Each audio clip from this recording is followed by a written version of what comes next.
বাংলাদেশের প্রধানমন্ত্রী শেখ হাসিনা নয়াদিল্লি সফরকালে শনিবার গঙ্গার পানি বণ্টন চুক্তি নবায়নের আশ্বাস দিয়েছে ভারতের কেন্দ্রীয় সরকার। এ সময় দুদেশের মধ্যে কিছু গুরুত্বপূর্ণ সিদ্ধান্ত হয়েছে।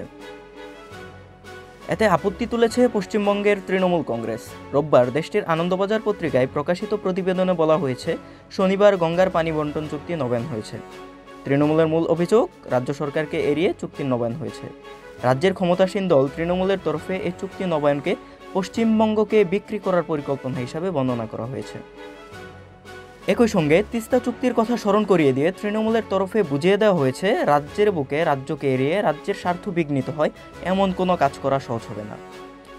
তৃণমূলের বক্তব্য, ফারাক্কা গঙ্গা চুক্তিতে রাজ্য সরকারও পক্ষ, কিন্তু নবায়নের বিষয়ে রাজ্য সরকারকে কিছুই জানানো হয়নি, যা অত্যন্ত খারাপ।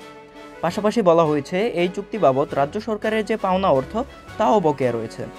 গঙ্গা ড্রেজিংয়ের কাজ বন্ধ হয়ে গেছে, যা বাংলায় বন্যা ও ভাঙনের প্রাথমিক কারণ হয়ে উঠেছে। 1996 সালে ভারত বাংলাদেশের মধ্যে গঙ্গার পানি নিয়ে চুক্তি হয়েছিল, তাতে একাধিক রাজ্য সরকারও শরিক। এই চুক্তির মেয়াদ শেষ হবে 2026 সালে। সে কথা স্মরণ করিয়ে দিয়ে তৃণমূল বলেছে, 2017 সালে বিহারের মুখ্যমন্ত্রী নীতিশ কুমারও ফারাক্কা বাঁধের বিরোধিতা করেছিলেন। তিনি বলেছিলেন, বেড়িবাঁধ দিয়ে বন্যা নিয়ন্ত্রণ করা যাচ্ছে না। মালদহ, মুর্শিদাবাদ, নদিয়ার একাংশে গঙ্গা ভাঙন নিয়ে 2022 সালে ভারতের প্রধানমন্ত্রী নরেন্দ্র মোদীকে চিঠি লিখেছিলেন পশ্চিমবঙ্গের মুখ্যমন্ত্রী মমতা বন্দ্যোপাধ্যায়।